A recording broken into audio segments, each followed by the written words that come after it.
इस कहानी की शुरुआत होती है मेसन और अमीलिया नाम के एक कपल से, जो अपने प्राइवेट जेट में बैठकर एक आलीशान पार्टी को अटेंड करने जा रहे थे। अब बहुत जल्द ये दोनों उस वेन्यू पर पहुंचे और इस पार्टी को एंजॉय करने लगे। अब थोड़ी देर बाद इन दोनों की मुलाकात परez नाम के एक आदमी से हुई, जो इन लोगों में सबसे अमीर था और इस पार्टी को भी वही होस्ट कर रहा था। यहाँ बातों बातों में मेसन ने बताया कि उसके पास एक कार कलेक्शन है और उसे गाड़ियों का बहुत शौक है। अब ये सुनकर परez भी खुश हो गया, क्योंकि उसे भी गाड़ियों को कलेक्ट करने का काफी शौक था। इसके बाद वो मेसन और अमीलिया को अपने प्राइवेट गराज में ले गया ताकि वो इन दोनों को अपनी कार कलेक्शन दिखा सके। यहाँ परez ने इन दोनों को अपनी फेवरेट कार दिखाई, जिसकी कीमत लगभग $200 मिलियन की थी। अब इस कार को देखकर मेसन और अमीलिया इसके अंदर बैठकर इसे फील करना चाहते थे। अब परez ने भी उनकी इस रिक्वेस्ट को मान लिया और इन्हें गाड़ी में बैठने की परमिशन दे दी। अब गाड़ी में बैठते ही अमीलिया ने लिंक नाम की एक हैकर को सिग्नल दिया और सिग्नल के मिलते ही लिंक ने गराज की सारी लाइट्स को ऑफ कर दिया और इस बीच मेसन के आदमियों ने परez पर हमला करके उसे जमीन पर गिरा दिया। अब इस मौके का फायदा उठाकर मेसन ने कार को स्टार्ट किया और इसे लेकर यहाँ से फरार हो गया। अब यहाँ ये खुलासा होता है कि मेसन और अमीलिया एक प्रोफेशनल चोर हैं और इनका उस पार्टी में जाने का मकसद सिर्फ इस गाड़ी को चुराना था। इसके बाद इन्होंने इस गाड़ी को एक बड़े से ट्रक में डाला और ये देश छोड़कर भागने लगी। लेकिन इससे पहले कि ये लोग भागने में कामयाब हो पाते, FBI की एक टीम ने इन्हें चेस करना शुरू कर दिया।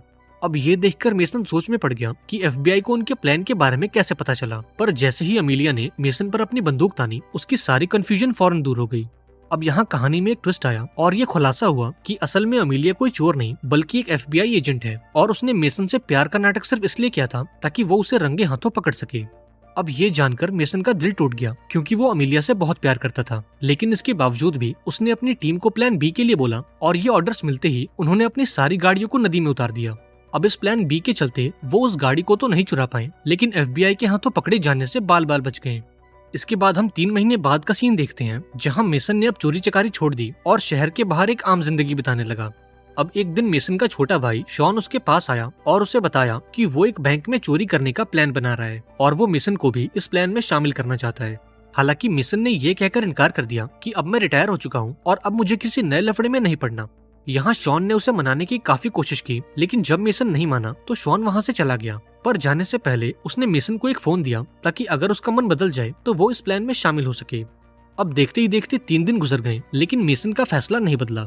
अब चोरी वाले दिन लिंक ने मेसन को कॉल करके पूछा कि तुम आज की चोरी के लिए इतने लेट क्यों हो।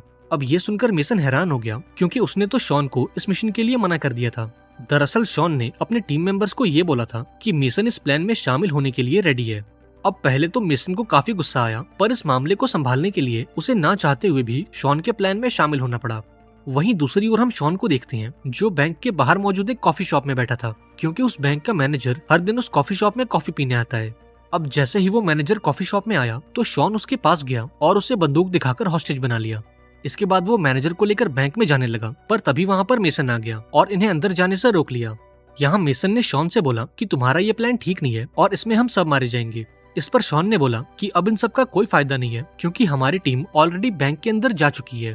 इसके बाद ये तीनों बैंक में गए, जहाँ मेसन ने देखा कि उसकी टीम के सभी लोग भेस बदलकर आम लोगों में घुल मिल चुके थे। इधर शॉन मैनेजर को लेकर एक कोने में गया और उससे दरवाजा खोलने को बोला, लेकिन मैनेजर ने दरवाजा खोलने के बजाय बैंक का सिक्योरिटी अलार्म बजा दिया। अब अलार्म के बजते ही पूरे बैंक में खलबली मच गई और बैंक के सिक्योरिटी गार्ड्स इन चोरों पर गोलियां बरसाने लगे। हालांकि मेसन की टीम ने बड़ी आसानी से इन गार्ड्स का काम तमाम कर दिया और बैंक में मौजूद सभी कस्टमर्स को हॉस्टेज बना लिया। अब यहाँ मेसन ने शॉन से पूछा कि असल में तुम्हारा टारगेट है क्या। इस पर शॉन ने बताया कि वो एक लॉकर की तलाश में है, जो एक इसाबेल फेरो नाम की औरत को बिलोंग करता है और उस लॉकर में एक हार्ड ड्राइव है जिसके अंदर कई मिलियन डॉलर्स की क्रिप्टो करेंसी है। अब ये सुनने के बाद मेसन उस मैनेजर को लेकर बैंक के वॉल्ट में गया और उस लॉकर को खोलने के लिए बोला। अब जरा गौर करो, इस लॉकर की एक चाबी थी मैनेजर के पास और दूसरी चाबी थी इसाबेल, यानी कि इस लॉकर की ओनर के पास, और ये लॉकर तभी खुलेगा जब ये दोनों चाबियां एक साथ लॉकर के अंदर जाएंगी। अब कहानी में ट्विस्ट ये था कि शॉन को उस दूसरी चाबी के बारे में घंटा पता नहीं था और ये भाई साहब अपनी पूरी गैंग लेकर बैंक में चोरी करने घुस आए थे। अब जब मेसन को ये बात पता लगी तो उसे शॉन पर काफी गुस्सा आया। इसके बाद उसने लिंक से बोला कि तुम उस लॉकर को हैक करो और उसकी सिक्योरिटी को बाईपास करके उसे खोल दो। अब लिंक ने अपना कमाल दिखाया और अगले कुछ ही मिनटों में इस लॉकर को हैक करके इसे खोल दिया। लेकिन जब इन्होंने उस लॉकर को खोलकर देखा तो इन्हें अंदर से कोई हार्ड ड्राइव नहीं मिली। अब ये देखकर मैनेजर हंसने लगा और मेसन से कहा कि ये तो सिर्फ एक डिकॉय बॉक्स है और वो असली बॉक्स कहाँ है इसके बारे में तो मुझे भी नहीं पता।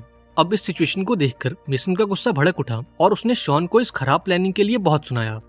वहीं दूसरी ओर हम एफबीआई की टीम को देखते हैं जो पूरी फौज लेकर बैंक के बाहर पहुंच चुकी थी और इस मिशन की लीडर कोई और नहीं बल्कि मेसन की एक्स गर्लफ्रेंड अमीलिया थी। यहाँ अमीलिया ने मेसन की टीम को कांटेक्ट किया जहाँ लिंक उसे अपनी बातों में उलझाने लगी, लेकिन अमीलिया इन तरीकों से वाकिफ थी इसलिए उसने लिंक से बोला कि तुम फौरन मेसन से मेरी बात कराओ।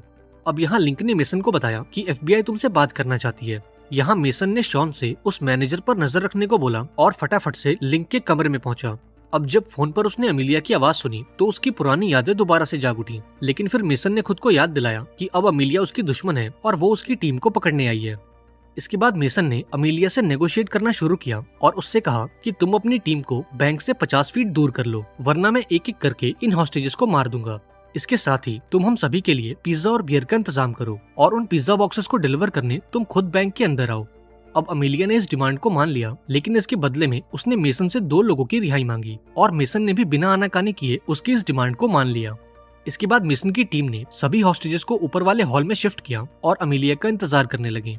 अब थोड़ी देर बाद अमीलिया ने खाने पीने का इंतजाम किया और उसे लेकर बैंक के अंदर पहुंची। अब यहाँ उसकी मुलाकात मेसन से हुई जो उसे देखकर काफी खुश हुआ और उससे प्यार भरी बातें करने लगा। हालांकि अमीलिया ने इन बातों पर ध्यान नहीं दिया और उसने मेसन से सरेंडर करने को बोला, लेकिन मेसन ने इसके लिए साफ इनकार कर दिया और अमीलिया को बैंक से बाहर भेज दिया। इसके बाद उसने सभी को खाना खिलाया और डील के मुताबिक 2 लोगों को रिहा कर दिया। लेकिन तभी कुछ ऐसा हुआ जिसकी उम्मीद किसी को नहीं थी। दरअसल उस मैनेजर ने शॉन पर हमला कर दिया और उसकी बंदूक लेकर वहाँ से फरार हो गया। अब ये देखकर मेसन भी उसके पीछे भागा और एक लंबी भागदौड़ के बाद आखिरकार वो मैनेजर पकड़ा गया। इसके बाद मेसन ने मैनेजर को इंटरोगेट किया और उससे इसाबेल के बारे में सारी जानकारी निकलवाई। अब यहाँ मैनेजर ने बताया कि इसाबेल फेरो इस देश के सबसे बड़े गैंगस्टर एबिल की बीवी है। वो बताता है कि एबिल एक बहुत ही खतरनाक गैंगस्टर है और उसके पास इस देश के सभी पावरफुल पॉलिटिशियंस का सपोर्ट है और शायद उस हार्ड ड्राइव में उन पॉलिटिशियंस के काले कारनामों के सबूत मौजूद हैं और अगर वो सबूत बाहर आ गए तो इस देश की सरकार खतरे में आ जाएगी। हालांकि ये सब जानने के बाद भी मेसन ने उस हार्ड ड्राइव को चुराने का फैसला किया ताकि वो सरकार को ब्लैकमेल करके इस बैंक से बाहर निकल सके। वहीं बैंक के बाहर एक गाड़ी आकर रुकी जिसमें कोई और नहीं बल्कि एबिल का लॉयर मौजूद था। यहाँ उसने अमीलिया को ऑर्डर दिया कि अगर अगले 1 घंटे में तुम्हारी टीम ने उन चोरों को नहीं पकड़ा तो यूएस आर्मी इस बैंक पर हमला कर देगी। अब अमीलिया को समझ नहीं आया कि उसे ऑर्डर देने वाला ये आदमी असल में था कौन। अब उसने इस बारे में अपने सुपरवाइजर से बात की जहाँ उसे पता चला कि उस बंदे का नाम एलेक्स है और वो एबिल का वकील है। यहाँ सुपरवाइजर ने अमीलिया को बताया कि एबिल के पास इस देश के सभी पावरफुल पॉलिटिशियंस का सपोर्ट है और इसलिए हम इस मामले में कुछ नहीं कर सकते। वो अमीलिया से कहता है कि तुम जल्द से जल्द उन चोरों को बैंक से बाहर निकालने की कोशिश करो, क्योंकि अगर एक बार यूएस आर्मी बैंक के अंदर चली गई तो उन चोरों के साथ साथ बहुत से हॉस्टेज भी मारे जाएंगे। वहीं दूसरी ओर मेसन और उसकी टीम ने लॉकर रूम के दीवार को तोड़ना शुरू किया क्योंकि उन्हें उम्मीद थी कि बैंक ने इसाबेल फेरो का वॉल्ट किसी सीक्रेट रूम में छुपा रखा होगा। पर जैसे ही वो एक दीवार को तोड़ते उनके सामने एक और दीवार आ जाती।